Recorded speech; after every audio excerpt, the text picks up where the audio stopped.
Growing a business is kind of tricky right now. Supply chains are squeezed, tariffs and trade policies are dynamic, and cash flow, it's tighter than ever. You need clarity to come out on top. Without it, you risk falling behind. If only you could hop in the DeLorean and see the future, right? Thankfully, there's NetSuite by Oracle. NetSuite has real-time forecasting to help you move ahead with confidence. This is your AI-powered business management suite and the #1 cloud ERP. Trusted by over 42,000 businesses, NetSuite brings accounting, financial management, inventory, and HR all under one roof. It's your single source of truth, giving you the data and control you need to move quickly. And with AI built in, you can automate the busy work and focus on strategy. NetSuite helps you see what's stuck, what it's costing you, and how to pivot fast. If I were running a business with a lot of moving parts, I'd use NetSuite for full control over everything. Tame the chaos with NetSuite. If your revenues are at least in 7 figures, download the free ebook, Navigating Global Trade, 3 Insights for Leaders at netsuite.com/SPI. That's netsuite.com/SPI. You spent months building towards launch day, but when the clock hits 0, your site crashes. Bots swarm, and loyal fans rage on Reddit. That's not good. Fanfare was built to stop that. Fanfare is the drop platform made for high-pressure moments, stampede-proof infrastructure, verified waitlists, and bot filters that actually work. Instead of refunds and rage, you get retention and revenue. And that sounds great to me. Your next launch shouldn't be a gamble. Get Fanfare's 5-step hype drop playbook and learn how to bulletproof your drop at fanfare.io/playbook. Again, that's fanfare.io/playbook. Hey, I get it. You've worked really hard to build up your business and it's doing great. So great that you need help now. The most important thing for your business is to hire the right people to support it. So how can you find amazing candidates quickly? Easy. Just use Indeed.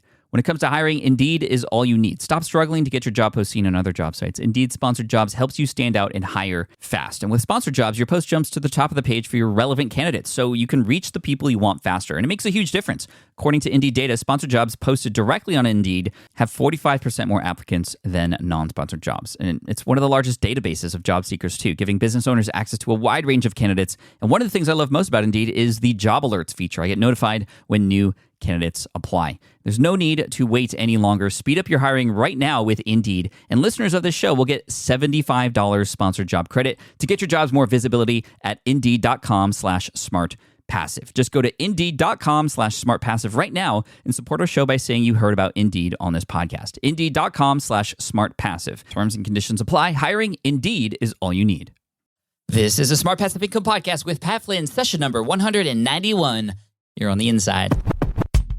Welcome to the Smart Passive Income Podcast, where it's all about working hard now so you can sit back and reap the benefits later. And now your host. He buys random people coffee behind him at Starbucks. Pat Flynn. Still using a copy-paste website? Break the template trap with Framer. Whether you're overwhelmed by traditional site builders or frustrated with cookie-cutter designs, Framer gives you the freedom to create a site that's professional, polished, and uniquely yours. Framer is the design-first, no-code website builder that lets anyone ship a production-ready site in minutes. It's free to start, allowing you to browse hundreds of pixel-perfect templates or even design something on your own on a totally blank canvas. Add bold animations like appear effects, text effects, parallax scrolling, scroll animations, looping animations, and much more in seconds. The built-in AI handles the heavy lifting, generating starter layouts, and can even translate your entire site to any language. Ready to build a site that looks hand-coded without hiring a developer?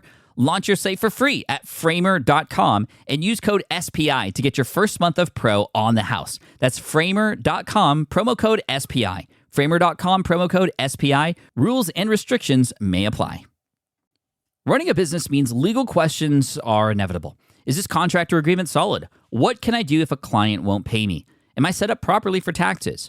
Well, rather than trying to navigate all of this on your own or searching endlessly online, imagine having a law firm on your side without the high hourly rates. That's exactly what Legal Shield's small business plans offer. With Legal Shield, entrepreneurs get access to real legal support, contract reviews, collection letters, guidance on business formation, and even help handling IRS audits. Members can book consultations, upload documents through the app, and work with a provider law firm that understands small business laws in your state. You also get proactive help on tax and trademark questions so you can stay ahead of legal risks. And if a client delays payment, Legal Shield can send professional collection letters to help you recover what you're owed, all for a fraction of what traditional attorneys charge.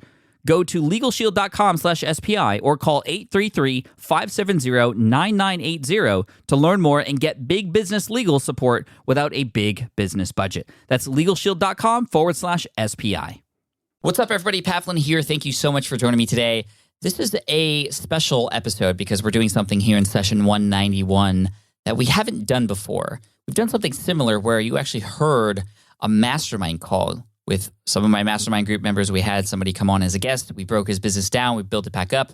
And a lot of you enjoyed that. Well, this is similar in the way that you're actually listening to a live call that previously happened where some great advice is being passed around. However, this isn't myself and my mastermind group members. This is myself and somebody who had asked me to help coach him through a particular problem he was going through in his business. This is Robert Kibb from themusclecarplace.com. And this person reached out to me a number of years ago asking me for some help getting started and getting things up and running. And he reached out to me again with some problems that he was going through in terms of his recent product launch. And in this episode, it's actually a call between he and I that I actually didn't know that I was going to put on this podcast. I recorded it because I wanted to give it to him after. That's what I usually do when I do consulting calls. I actually don't do these consulting calls very often anymore, although I wanted to work with Robert because I had worked with him in the past and I wanted to see where he was at and see if I can help him move forward. And I recorded this because I usually give these recordings to people to listen to afterwards, and they're usually private. But afterwards, I was like, wow, this would be an amazing podcast episode. And Robert said, totally, put it up there. I think it would be very, very helpful for everyone. And so here it is. This is the coaching call between Robert and myself. Now, a question that you might have before I get started is, well, how much is my time? And actually, I like I said, don't do this anymore. And because I had helped out Robert in the past, I just told him, hey, you know what? Whatever you feel like paying after this call, if you feel like it's great value and you want to send money over for my time, here's my PayPal account. If not, totally understandable. And he actually ended up paying me a little bit of money afterwards, which was really nice of him. Again, he didn't have to do that, but hopefully that just shows you that he got some value out of this, and I hope you do too. So here's the call between Robert and myself, and here we go. Also started mine. It's called The Muscle Car Place. It was originally a classifieds website, WordPress based. Launched a weekly podcast talk show format called The Muscle Car Place to promote the show, and that pretty much essentially became the business over the course of the years. Lots and lots of different sponsors came on. Shows are typically in the low thousands for downloads upon release, and then they kind of trickle up on there. Over the course of this business, though, the bigger value to me has been the show itself, more in the introductions to people and industry and places that I couldn't otherwise go. I am involved in other businesses outside of the Muscle Car Place. The Muscle Car Place is by no means a sole breadwinning style of business for me here. Mm-hmm. Several listeners pooled together, helped me build a very amazing 64 Chevelle. It's my car. We released it at a big industry trade show. It got lots of press, lots of media. I secured over $400,000 in sponsorship for the car and shared all that through the show and my website. And I just got question after question on how do we do this sponsorship thing. And in the automotive industry, if you're restoring an old car or building a race car or a race team, it's an upside down financial model. You'll pour more money in than you'll ever make out. It requires sponsorship. So to cut to the chase, I did a little testing. It looked like a course to teach people how to go about obtaining sponsorship was a good idea. In the end, it's pretty straightforward, the process. You have to first provide people some value that you're going to give in return. Walk through the process with them. It takes a lot of time. The reality is if you had $1 million on your own, it'd go a lot faster. Right. But I created a whole course to walk people through that, online video based. I used the webinar on fire model that John Lee Dumas presented. I bought his course, really good. Mm-hmm. Did the pre-launch webinar. Went well. But once the course went live, I think I only got 2 or 3 people that ever bought it. And really, I just chalked the whole experience up to a learning venture for myself. Don't take 2 to 3 months and do that next time. But for this time, I can say I've done it. Okay. Another sponsor started approaching me, though, about questions. And then in the course of digging, I saw that the downloads for some of the preview shows I did for that course were still higher than my normal shows. Mm-hmm. Continues to be. So the question is to you, and 40 minutes or less here is this a viable course that just needs some tweaking? It was mismarketed. Is it just dead and I should move on? I really don't know. Up until about a month ago, I had moved on and forgotten about it. Right. And in fact, I had even deactivated the course. You couldn't even get to it. And what made you come to me to kind of reopen it or potentially reopen it? The fact that the interest appeared to be there just through different downloads of people trying to find more information on the show. I should definitely preface that people weren't reaching out to me personally. Okay. No one was contacting me and saying I can't get well, a few people did, but I wasn't getting hundreds of inquiries. But maybe I got 10 that said, "Hey, I'd still like to take this course if it's available." And what happened to those people? Did they end up just not purchasing, or maybe they never most came were across it? Or? People that I had known some way or another, and if I knew them and knew them well, I just made sure they got access. Okay, the back was still there. Sure. But for the most part, I just didn't worry about it too much. Let them know that was the case, but okay, just kind of decided to move on. So I'm trying to figure out what to do with it. The overall gist I am in business is the muscle car place is a passion. It's fun. I meet a lot of people. I get to stay in an industry I'm connected in, but it takes a lot of time. So if I can't find a way to make this business more profitable, monetarily, I probably need to focus my efforts elsewhere. How much money would you need per month to make it worth your while? That's a very good question. Because then we could work backwards from there. You know what I mean? Yeah, I mean, all in, it's not much. Maybe 10 grand. Okay, so 10 grand, and you're getting sponsorships to cover a little bit of that, correct? Correct. How much is your course? $99. $99. So let me get this straight. So I could potentially buy this course for $99. Mm-hmm. And what would you say would be, if I had muscle cars, if I was in this kind of arena, what would you say my realistic expectations would be in terms of getting sponsors to come on and sponsor my own vehicle? Pretty good. How much would I be able to make? Oh, yeah, you'll never receive money. What you will receive is parts in kind or service in kind, and that value probably be in the high hundreds to low thousands for the average person, I would guess. I see. Okay. Yeah, in this industry, companies will never ever fork over $1 if they can give you something in kind. They'd much rather do it that way versus monetary spend. I mean, their stuff's being used and people see it and they share it and they can hold it and that sort of thing. Yeah, this is a very touching feeling use industry. Okay. So, quite honestly, you would only need to sell about 70 at that dollar value right now per month. Yep. To be able to make up that cost. Now, if you were to double that price, for example, let's just hypothetically say it's $200, you'd only need to sell maybe nearly one a day, essentially, which isn't that much when you kind of put it in the grand scheme of things. Right.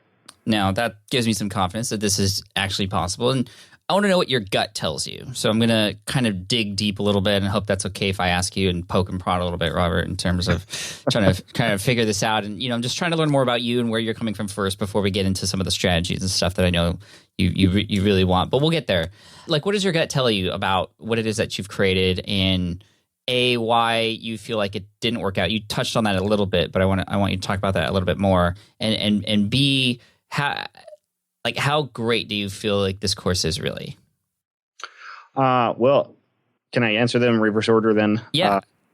As far as how great it is, I think it's a very good course. I think it's well thought out. I think it would have been helpful for me to go through. It's hard for me to take off my experience glasses, though, because what I teach in the course is a very systematic, simple level of business interaction lessons.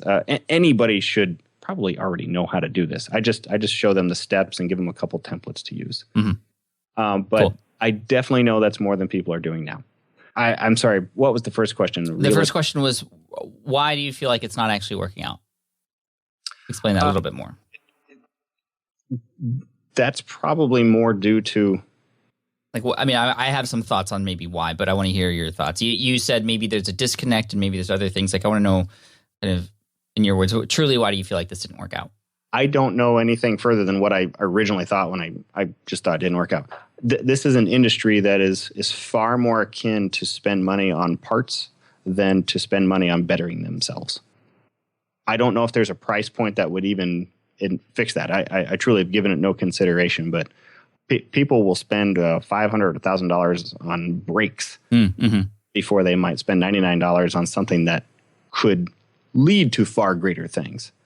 They don't see investments that way. That's my guess. Right. I was thinking along the same lines as well. What is the kind of average demographic of the kind of people who are listening to your show? It's all over the map. We do have very, very extremes. We have a fairly wealthy set, and then we also have younger and more financially strapped sets. It's all across the board. I think the median income, the last time I did a survey, was somewhere in around the $90,000 mark. Okay, cool. Well, that's great. I mean, based on those numbers and those thoughts, I feel like there is a fit here, and this is a product that would make sense for somebody in your audience to purchase. So that's good. We've passed that test already. Speaking of tests, you had mentioned in the beginning when you were talking about and recapping me on everything, you had mentioned that you had done some testing before you created this course. And I wanted to go back and kind of figure out, well, what exactly that meant. What does that mean? It was through a couple of webinars that I did. Free preview webinars to present the gist of the course, get people's feedback, figure out how to alter the course, kind of figure out what they might be able to pay for it or be willing to pay for it. I think I presented it in webinars in a couple of different price points, and then followed up with people after the fact if they didn't indicate they wanted to buy as to what price points did work for them. I'm sorry, Pat. It's been over a year. No, it's okay. It's okay.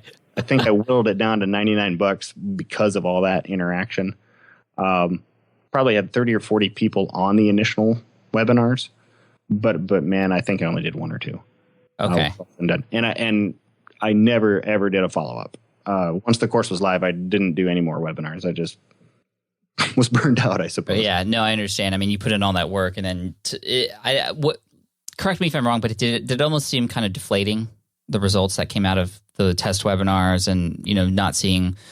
Oh, sure. Yeah, no, it genuinely sucked. Yeah, but you can't dwell on that forever. No, and I commend you for that and knowing that, because some people will, and you're figuring out what's working or what's not working and trying to fix it now. So that's great.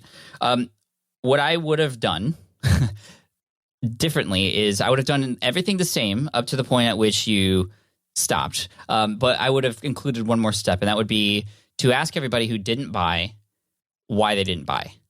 I think this is the most important thing you can do even right now. And I don't know if it would be too far in the past to go back to those people and say, hey, do you remember that course that I was coming out with? And, it might be hard for people to remember. I mean, you want to catch them at the point at which they decide not to buy so that you can ask them, well, how come you didn't buy? And that's a question that you have total permission to ask, especially if you're working with people, you're getting them involved in the process of the start of the course and all that sort of stuff, And I don't know, I wish I was there to watch the webinars as well, because then you could kind of do a little bit more to get people involved and have them feel like they're also contributing and creating the course essentially that they would essentially want to go through, instead of trying to build something and then fit it into them. And I feel like that's kind of what you were doing. You said you were asking questions and getting feedback and that sort of stuff, and that's always great. But when it comes down to it, people can say they want to buy something, but until they do, then you'll never know for sure if this is something that's actually going to work out. And so I think if you could go back into the past and kind of rewind, the best thing would have been to, before you even create the course, to go through the webinar and the validation process and get some pre-orders in, if that makes sense. I think I did that except for the pre-orders, now that I recall. There was no course when I did the first webinar. Okay, so you would have wanted people to say yes with their dollars at that point. So if that makes sense. Now, that doesn't mean you can't do that anymore. You can almost kind of reset and start over. And at the point at which you take these and collect these pre-orders, and you can show people kind of bits and pieces of the course that you already have to show them what you're thinking of and getting reflections and feedback from people, you will be able to interact with them like I had just mentioned, and then give them a pre-order. And then also in that, there's going to be some scarcity involved, meaning, all right, guys, this pre-order is going to only be available to those of you who are watching this webinar right now, because you guys are special. You guys are getting the early bird pricing for the next 24 hours. Just I need to make sure that this is something I want to create. So if we get X number of people to purchase, I will know that this is something you guys want. And here's the pre-order. It's a little bit cheaper than it's going to be in the future. And that's how I'll know. And so you could actually do the same thing again and validate it essentially. And if you do get validation, then you would get your course ready to go and maybe just tweak it a little bit based on people's feedback. And then it would be there and live and ready to go. And that would be a way for you. That would be kind of the first step to kind of revalidate this with your current audience. Your audience has probably grown since then. People don't even know this course ever existed. You can even, just so you're not kind of, I mean, you might be thinking, well, I don't want to relaunch it to people who already know it's there, because then they would know and they would think I was lying maybe. But you can actually frame it so that you're actually just relaunching it and you're reopening it, and you're going to make sure that it has all the things that everybody wants first. So I would do the same thing that John taught you, to come on a webinar and to kind of interact with you and tell me, you don't have to buy anything. It's a totally free webinar. But at the end, I'm going to tell you that there's this deal that you're going to have so that you can get it at the lower price. And if we get a certain amount of people, then I will move forward with it. And then since you have that course already, it's not going to take quite as long for you to build it out anymore. And if they don't purchase, anybody who doesn't purchase, even if they don't purchase the pre-order at that point, you can tell them, thank you for coming on the webinar. I appreciate your feedback and all that stuff. And I just wanted to know, why didn't you pre-order? I'm not forcing you to do this. I'm just curious, how come you didn't pre-order? And those answers are going to tell you exactly why everybody else in the past and those people right then haven't purchased. And that's going to be golden information for you.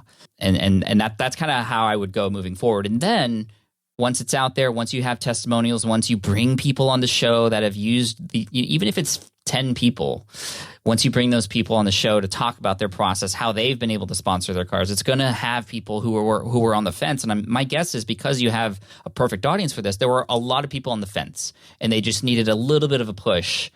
And my guess is maybe you're not a salesman. I'm not a salesman, and I don't know if you are, but you kind of just want people to decide on their own, right? If they want to purchase something or not, and you're not very pushy. Is that right? I can be. You can be? Okay. So you're probably better than I am in that sense. Then try not to be in certain situations. Right. Is this all making sense so far? It is. Okay. It is. In the context of things, the show that I have is my best relation to people. I guess I can't fathom bringing in anyone just out of the blue that might engage in this course some other way. Is that off base to you? No, I get that. And even if it's a little ad for yourself, this is very common in the podcasting world too. When people come out with their own courses, they put a little sponsorship spot at the end of the show or the beginning for their own stuff. If you listen to Michael Hyatt's show, he does this for his platform University, and he talks about it a little bit. I believe he pulls in some testimonials from people, and they aren't conversations. They're just little clips of testimonials that people have spoken and recorded that then got dropped into the course and those sorts of things. I mean, there's a reason why testimonials are everywhere. It's because they work. People can relate to those people as well, and they make people feel like they can be that too. That's cool. I have over the last 3 or 4 shows. Once I turned this on so you could access it. Uh-huh. And then I went ahead just for fun and started promoting it in a few shows. I probably haven't seen a tick on someone ending up on the review page as a result of that yet. Wait, explain that again. So you actually did this already? Yes. So when I contacted you, uh-huh. I had to turn the course back on. Like literally the URLs weren't there. Okay. So I reactivated it and then just started putting little promos in the last, I don't know, 3 or 4 shows that the course was reactivated and back available again. Okay. So this is Sponsorship Fastlane. I'm here on this kind of third to last thing that just went out. And that'll probably take you to a lead page somewhere. And so when putting this on your website, you weren't getting anybody to come over. Like when you go into lead pages, you see that there are 0 visits. Right. Right now, the only way people are really aware that this course is back on and available is if I have mentioned it in the podcast. You really don't see much on the website at all to alert you that it's there. Right. This was just my little test to see would splurging it in the podcast show have any effect. And how this is a great test for validation, actually. I think it's really smart that you did this. In your podcast episode, I'm sorry I didn't listen to it. how are you promoting this? Like, what is the link that you mentioned in the podcast episode, or how do you get people to come over here, or how are you trying to do that right now? I don't recall the exact verbiage I'm giving, but Sure. just it is that the course is now back available again after a long hiatus. It's the course I developed after creating a $400,000 package for my own car. I think I don't recall if I've given some testimonials in there, but I do have some from other people that have worked. But it's something like that, Pat. Okay. And what's the call to action? Like I'm looking for, how do people get from listening to this landing page here? They are to go to sponsorshipfastlane.com. Okay. So, I mean, initially there's a couple just graphical / not graphical, but more user experience sort of things. One thing you could do is just remind people at the top, or say thank you for visiting, or thank you for listening to the show. Here's the course I was talking about. You know, if that's the only place that people are seeing it or hearing it, then it kind of creates that continuous conversation. So you're kind of taking that conversation and expanding on it here on this page as well. And, you know, for the most part, I like what I see here.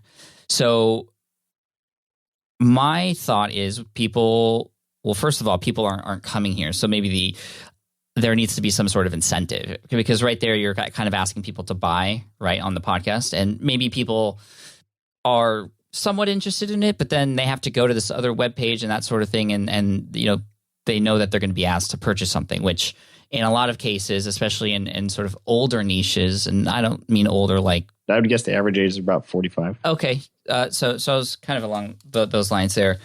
So what I feel like could be used is similar to how when people come out with books and people ask people on their shows to buy books, they often give away the first chapter for free. And I think you could use that kind of strategy to literally give away one of your tips, to maybe get people one of their first deals. If there was something you could share on the show, or not even on the show, but actually a download or something that people can get even just through a series of emails when people subscribe, to receive some sort of instruction to take their first step toward the sponsorship route, to actually see some results from it. And maybe it's the first phone call, or, you know, something where people actually have to take action, but then can get an immediate result. That is going to create this sense of, wow, Rob knows what he's talking about. I'm actually doing it. I want more. I want to get the rest of this information. So there's a couple ways to set that up. You can have, for example, I don't know what the course looks like in terms of if there's modules, for example, or lessons, or whatever. But the first one could be, for example, completely free. You get free access to it. And you can even, I would even, in your case, because I feel like you need to make a really compelling offer, I would give that away for free, but also make it completely accessible to anybody, even without the email address. I think it has to be something that kind of just, wow, people are getting results. They're going to want to subscribe to get more information and get and go into your kind of funnel process here. Talking about the initial giveaway of a lesson, or the whole enchilada there? Well, give away the lesson, give away the first lesson, and don't require any sort of emails or anything to get access to that. And then you can say, if you're interested in the rest of the course, you can subscribe to a webinar here, or register for a webinar. And again, this will give you, this is what I would do, the kind of the first round, to kind of get a bunch of people in, to get people interested in what it is you have to offer. And then, because they would have had that experience with you through the teaching of this first lesson, you can talk about some of the other lessons. You can talk about some of what else you have to offer in the course in this webinar, maybe even give away one more valuable tip or lesson there. And then you drive people into sales or pre-orders, I guess you could say, if you wanted to go down that route. So give away the first lesson completely free. And again, you have nothing to lose here, right? So it's something that I feel like you can experiment with and see. But I feel like if you were to say, hey guys, you know what, this course, I know it's something that's going to be really helpful for you. I want you to check it out. And I've opened up the first lesson completely free. Go to this website. You're going to be taken to the very first lesson. I'm not going to ask you for your email address or anything like that to get access to it. Go there, check out the lesson. You'll see exactly what this can do for you in your car, and how you'll be able to get blank, blank, and blank, because you probably are struggling with blank, but my course will help you by doing these things. Anyway, you're just driving people to the lesson. And at the end of that lesson is when, and you can experiment with this, you could probably try selling it at that point. At the end of that lesson one, if they want to get the rest of the lessons, click here. There's a special deal for you since you came over, and we're still doing it early and just trying to, all that sort of stuff. But you could also, if you wanted to experiment again in the future, or you can do one or the other first, you could have people come onto a webinar and talk to them even more to get some interaction involved as well. Because I think it would help if people heard your voice and heard your passion for this and talked about your experience with your Chevelle and all those sorts of things. So you have a lot of options, but I feel like even if you were to just do that first lesson, you would see that people would come over finally, because that's the big kind of stopping point here is people aren't even coming to this page. So all that stuff I mentioned about what's on this page doesn't even really matter at this point. Now we just need to really entice people to come from the show to something. And again, that first lesson, I feel, especially if they get something out of it and a result, is going to work really well for you, at least in getting people to move in the right direction and continue that conversation from your show. What is the trigger? I think a while back you said you passed the first test. What are you seeing or hearing that makes you think that this is actually a viable course for a viable audience? Well, you had mentioned that you had 40 people live on a webinar, which is great. That's a lot more than I know a lot of other people have had on their sort of validation first tests. So that was a great sign for me. You've actually had people take action to a point where they're giving you their email, they're actually registering, and they're showing up to watch you. And I think that's great. This stuff is great. You've worked with a few people before. I would actually go to those people that you've worked with before to check up on things, see how things are going, and potentially just ask, well, I have this course and you went through it. What do you feel like could be added, or what do you think is missing? I'm thinking of giving away the first lesson for free. Just to start that conversation and engage with those people to see if you can find out anything more about what they really liked about it or what could be improved. But again, that initial webinar, that test that you did, which is what I asked earlier, I feel like that's the big trigger point for me and why I wouldn't kind of just stop with this yet. I mean, I feel like there's potential because of that. And also you had mentioned that the pre-launch went well. Now, is that the same thing? You had mentioned that the testing went well and then you continued to build it and then you did the pre-launch and you said that went well also. Was that just because you had the registrants on? Man, I'm almost positive there are two webinars. The first one was to gauge basically the viability of the concept. Okay. There was no course, but I gave the gist of what the course could cover. Perfect. And then from there, and I didn't ask for pre-orders. Maybe I should have. But from there, I built a course with all the stuff plus the feedback that I received from people. Okay. And priced it about where their feedback mentioned. Sure. And then I did do another webinar to launch the course, and no purchases from that at all. How many people were watching that webinar? Similar numbers. Similar numbers. And you used John's advice in terms of how to structure the webinar with giving away lots of value and then having the pitch at the end and all that sort of stuff. Oh yeah, door to door. Yeah, it went pretty well. It was simple to do. Yeah, I don't feel that the webinar lagged. My thought just after late last fall is that it probably just wasn't something people wanted. Mm-hmm. That's all. So okay, I'm definitely willing to take a stab at remarketing it and positioning it better. But it's all a test to figure out in the end if it's something people want enough to buy. Right. Absolutely. And so I think the first thing you should do, again, let's do this in phases perhaps, so we can just make sure we're not building everything to a point at which at the end maybe it just doesn't work out again for whatever reason, and then you've kind of wasted time. So I think if we take this in phases, you'd be able to validate along the way, and each one of those phases could essentially be a stopping point. If it doesn't work out, then but if it does, you keep going. Does that make sense? Oh, definitely. Yeah. Okay. Yes. So the first phase I feel would be this thing I talked about earlier, which is giving away the first lesson for free to see if you can get people from your primary traffic and relationship building device, your podcast and your website, to get them to get the first lesson for free, and to make sure that people are keeping track and that sort of thing. And I think I feel like you could do that just to see, with no barriers involved, if people are interested in it.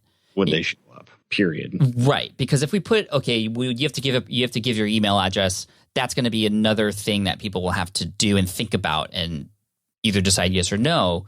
So I think just to make sure we wipe everything out, we just say, hey guys, the first lesson is available here for you for free. It's on this website. It's right there. You can view it right now. I'm not going to ask you for anything except to visit this link, whatever the link is. Should I put a timeline on that? That's a great question. See, the thing is, okay, so if you say this on a podcast, for example, the podcast kind of lives forever, right? And so if you were to say there is a time limit, it would do two things for you. One, it would tell people who are listening within that time period to go there now, right? It would create that sense of urgency. And in addition, if for whatever reason you take this down in the future, you don't have to worry about people in the past, or if you don't have to worry about people coming and hoping this is there and then seeing nothing or seeing that it was abandoned, which kind of reflects bad on kind of you, right? Yeah. So I feel like you can have a time limit on this and say, for example, if you were to do this month, September 1st today, say, okay, the first lesson is going to be up, totally available to you, completely free, no emails required. I just want to show and share this with you and make sure that you see the kind of results that you can get. Go here.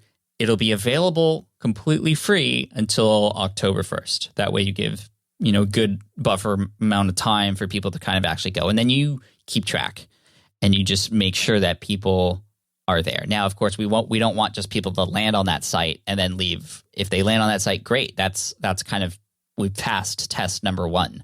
We know that people are interested in this content. So that's phase 1. Does that make sense?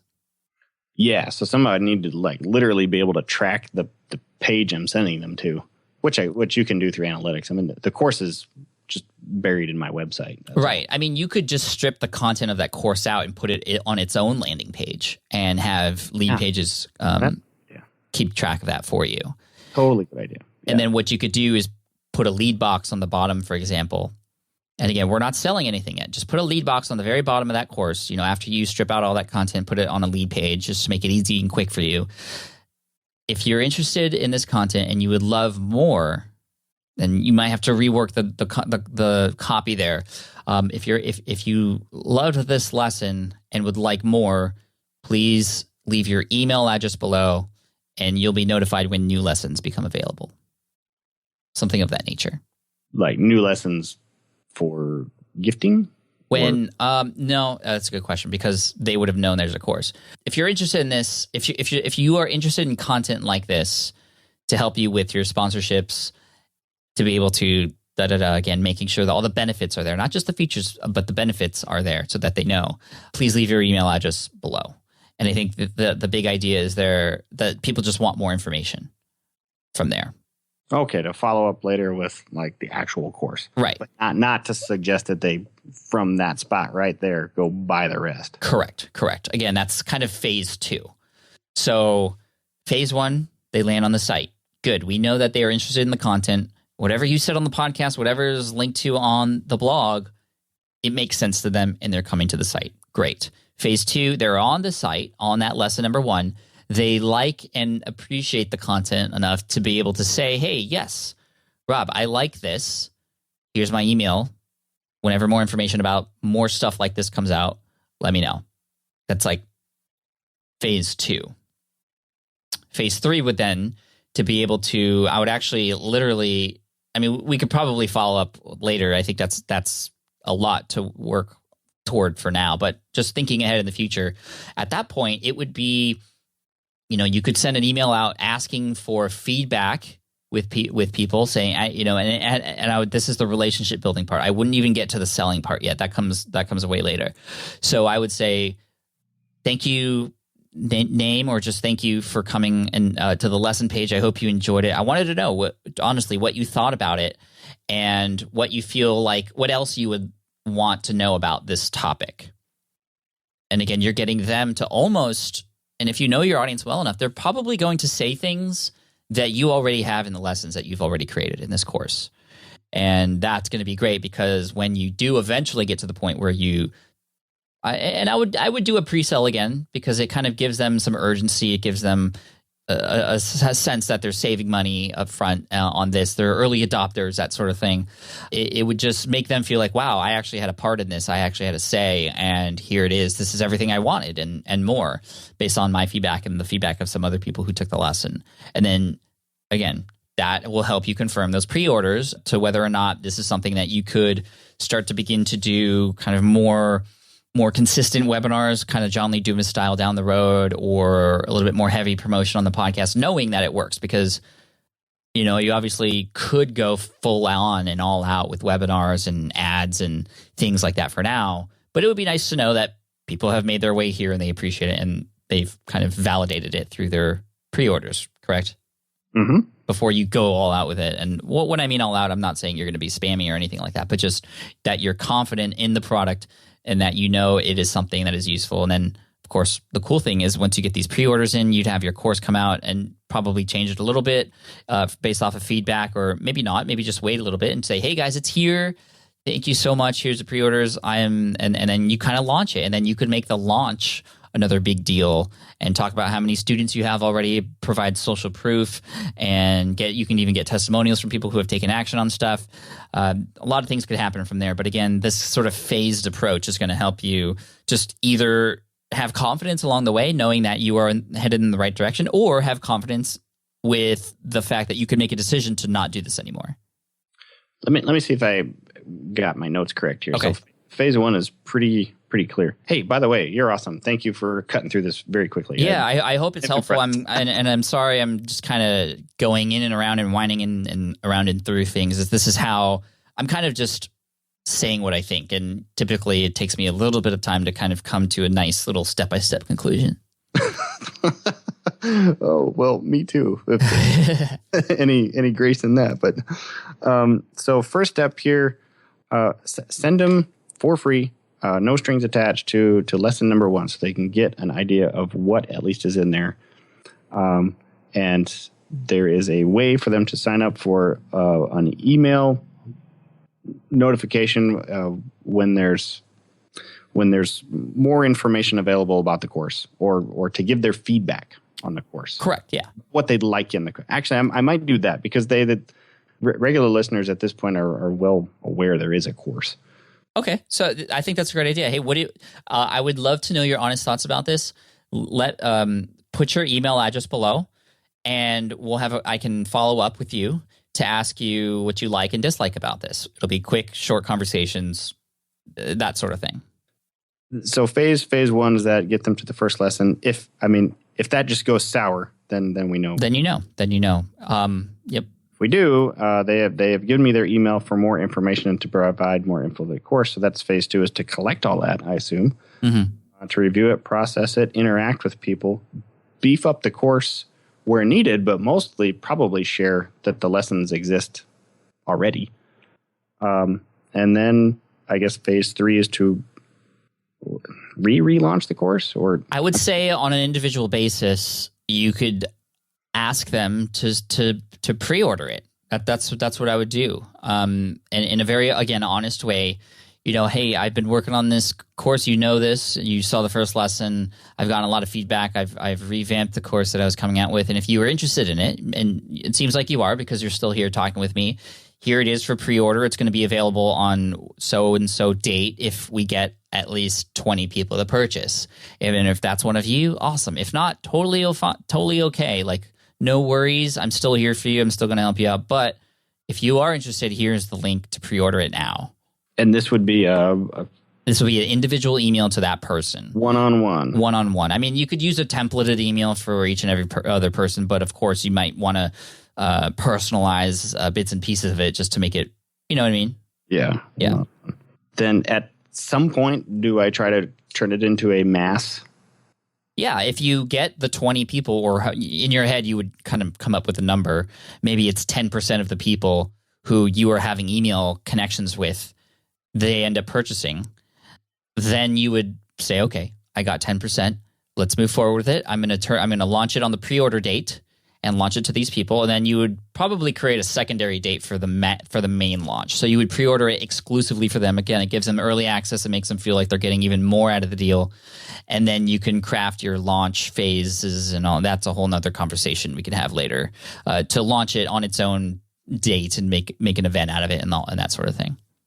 I definitely appreciate it, and step-by-step sections are always helpful. And if this brings some value to listeners that maybe have tried and failed, to give it another go, man, I'm all for that. Why not? Cool. Thank you, Robert. Okay, do you want to talk about the DeLorean? I do. I always want to talk about DeLoreans.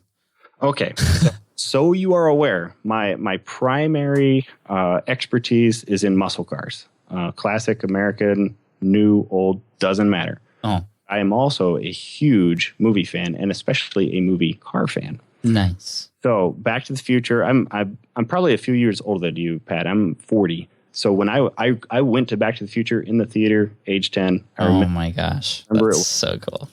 So this car, especially in the first movie, I want to say there were 3 cars in the first movie. There was a Buck that was all torn apart, had the doors off, and the nose off, and that was the camera car to film close-up shots. Right. But the car that you drove in your video before your New Media Expo launch, was that one of the cars from movie number 1? Is that the one that was restored? It was it was miscommunicated with me, the person who owned it, because I had asked like several times, like this is the one from the first movie, and he kept saying yes, but I found out it was just one of the rebuilt kind of replicas of it. Sure. Okay. No problem. Which made me sad because I thought I was literally in the one that Doc Brown was in and Michael J. Fox. But anyway. No, I'd be heartbroken too. I was still happy though, of course. It was a really good replica. When it comes to DeLoreans, there's really only 2 years. There's 81, 82, and 83. But I know I said 2 years. 83s are really just leftover 82s. DeLorean, the company, was just in kind of mass failure mode by that point. And there were very few styling changes in the DeLorean throughout its few-year run there. But there are some significant ones. So knowing you, Pat, when you get one of these cars one day to cruise around in, whether you make it a Back to the Future car or not, I really want it to be the right style car so you won't notice like these little things that would be wrong about it. So what you want is a late 81 car. And the difference between a late 81 and an early 81, there are several, but the biggest cosmetically is the hood.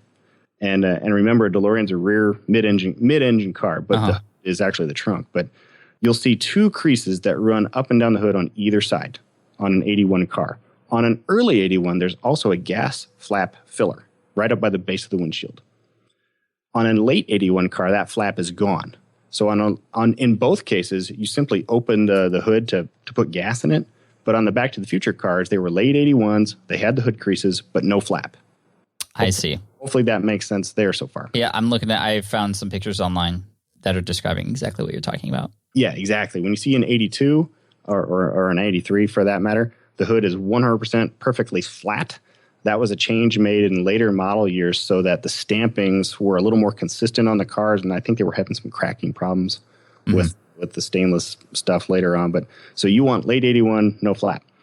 You also want you can buy a car without this, but you need to make the mod afterwards. You want Euro spec suspension. So write that down, Euro spec suspension. So U.S. cars, especially at that time, had to have a front and rear, well, definitely a 5-mile-an-hour bumper test that they would go through. And DeLorean, to make sure that the bumper was at the proper height to survive the test, I mean, it's a really easy test. The car's just barely rolling. They had to raise the nose of the car up a couple, 3 inches. And they did that with suspension.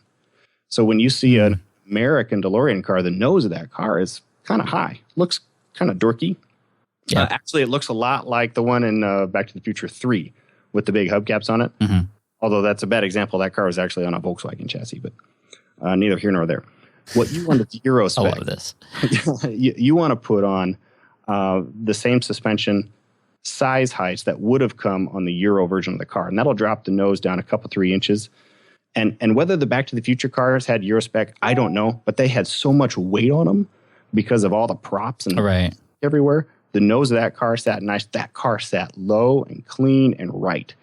And yours is going to need to sit that way too, or you're never going to be happy. Number 3 is Whether you drive a stick now or not, get a stick. It'll just make you happier. Oh, yeah. I know how to drive stick. My first car was a stick, and I would only want the stick. There are some engine mods to make, too. The PRV engines in those was like a serious dog. That's Peugeot, Renault, Volvo. But there are some ways to hop that up. And then if you get sick of that, just call me and I'll get you a Corvette engine and we'll shove that in there. Awesome. Oh, right. Where do I get my, where do I go to get one of these bad boys? They're selling them like on Craigslist and stuff. And, you know, yeah, Craigslist, eBay. There is a company called DeLorean Motors now. If you go to DeLorean.com, I think they're based out of Houston, but they have dealerships all over the country, places for service. There's one in San Diego, I'm almost positive. What? Oh, yeah. If you go to, like, look up DeLorean, California. Yep, DMCCalifornia.com. All right, I'm there. This can't be in San Diego. If it's in San Diego, I'm going to be upset. How do I not know about Huntington Beach? Huntington. Okay. Sorry about that. Just, no, it's okay. You freaked me out a little bit. Live chat. I'll chat with them in a second. Hey, Pat Flynn, Yeah. late 81. With the Eurospec suspensions. And anyway, dude, this is awesome. Thank you for that. Yeah, you are welcome. My pleasure. Anytime. And then whenever the day comes, I'm happy to help you sort and spec it. You could buy it from somebody else, but I'll make sure you get the right car. Awesome. And where are you located again? I'm in Iowa. Iowa. Okay. Well, I'll fly out here and we'll figure it out. We can do that. I was out there a month ago. When you're in the car business, especially like the cool fast car business, you end up in California a lot. Right. So. Awesome. Robert, thank you so much for the great conversation, for the DeLorean specs and everything else. So wishing you the best of luck and keep me posted. Yeah, thanks, Pat. Take care. All right, man. Take care. Bye. All right. I hope you enjoyed listening in on that call. And again, thank you to Robert for allowing me to share that and being vulnerable and open about this. Now, I'm really interested because this is a brand new type of episode that we've never done before. But a lot of times when I've done stuff like this, people often say that they like it and they want more. And other times they say, no, don't ever do that again. So I'm curious to hear what you think.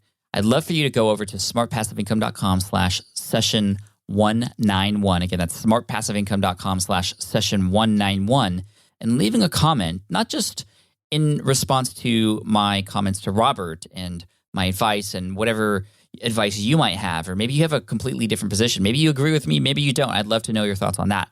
But I also love to know whether or not you like this kind of call. Because the thing is, I love doing these kind of calls, these coaching calls. They make me feel great afterwards, especially when people take action on my advice and implement things. And we'll likely follow up with Robert down in the future to see how things are going with his upcoming launch and things like that, or relaunch, I should say. But you know, if I do, I love doing these coaching calls, and this would be a great way for me to say yes to doing them, because I have said no to doing these lately, especially over the last couple of years, because it is a lot of time, does take a lot of brain power and effort. It's not just the hour that I spend on the call, but it's a lot of prep time before and afterwards, plus the accountability that goes with it. However, I feel like if I were to double up and use that coaching call while at the same time being able to share that publicly for everybody, it becomes much more valuable for not just that person, but for everybody out there. And I think this allows me to help people in a way that's different than the way I'm helping now. Also, it opens up and shows that there are some real life things going on, and it's not always easy to get through. And I think that's important to understand too. But also, I feel like it would allow me to help more individuals while also helping more people at the same time. So I'd love to know your comments on this. Do you like this format of an episode?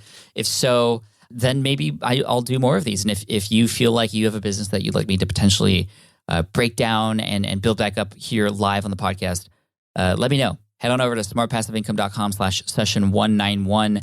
And if you guys agree, I will likely do more of these come 2016, because I think it was fun for me, and hopefully it was fun for you too. So let me know. smartpassiveincome.com/session191. Would love to know your thoughts. Also, I want to take a quick moment just to thank you. I don't know if you realize this, but you, the listeners, have made a massive impact on the direction of where Smart Passive Income has gone. As a result of you, I've been interviewing certain guests that you've recommended. As a result of your recommendations, I've been tackling different topics that are of high interest to you. In addition to that, I created a brand new podcast called Ask Pat, which you may have heard of before. And on that show, I answer voicemail questions from you as well. You can actually check that out at askpat.com. But that wouldn't happen if it wasn't for you. Obviously, Ask Pat, there needs to be questions in addition to my answers in order to make that show a success. And I'm so thankful that it's there, and I have you to thank for that.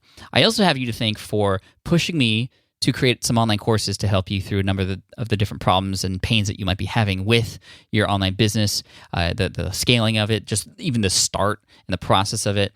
Even though there's a lot of great free information here via the podcast, I know this from my own experience as well, courses can be life-changing because you purchase a course and you are just in that mindset of actually doing that thing that course tells you to do. And I have a number of different courses available to you if that's the kind of thing you need in order to actually finally start getting results and taking action. So I know a number of you have already taken action, which is fine. Like, I'm not trying to push these courses on you, but they are there and available for those of you who would much prefer to get that targeted information and the accountability and the hand-holding through those processes. So if you want to check out and see all the courses that are available to you, all you have to do is go to smartpassiveincome.com/courses. That's a page that's going to continually grow over time as well. So keep checking back, smartpassiveincome.com/courses. And I look forward to hopefully seeing you there. I'd also like to give a shout out again to athleticgreens.com. If you actually go to athleticgreens.com/Pat, you'll get a 50% off offer, which is just available for a limited time only. Athletic Greens is actually a superfood cocktail supplement. So it's what I take in the morning along with my morning routine, put a little water, put some powder in. It's actually great tasting. Sometimes with these supplements, especially with the ones that have greens in it, your vegetables and all that stuff that you need to help you move forward through the day and stay focused, sometimes it doesn't taste so great. But I love Athletic Greens, and I get it, and I've subscribed to it because it allows me to get the nutrients I need and start me off on the day on the right foot. So check it out. See what it's all about. Go to athleticgreens.com/Pat, and you'll again get a 50% off limited time offer. So again, athleticgreens.com/Pat. Thank you all so much for listening, and I appreciate it. And we have some special episodes coming up in the SPI podcast to finish off the year. A lot of you have heard episodes 15, 16, and 17. Those are the ones I reference every time I have somebody start from the beginning. And those are great episodes, and I feel like there's a lot more content that could be added within each of those episodes. And so coming up in the next episodes, I'm going to give you another starting point for those of you who are just starting out, or those of you who are looking for other ways to monetize whatever it is you're doing. We're going to talk about all of the monetization options that you have, what's entailed with each, what kind of work is related, and what it takes to get started with each of them. So you'll see those in the next few episodes to finish off the year here. And as a thank you, I just want to give you the best content as I can. And if you want to give me a quick thanks, just head on over to iTunes, leave a quick review for the show. Let's finish off the year with a bang, and let's get to the top of iTunes as much as possible, and that starts with you. So thank you for the ratings and reviews on iTunes. I love it. Thank you guys so much. I appreciate each and every one of you. And here we go, closing off the year. Hope you're close to your goals, and if not, keep pushing forward. There's a few weeks left. Love you guys. Bye. Thanks for listening to the Smart Passive Income Podcast at www.smartpassiveincome.com.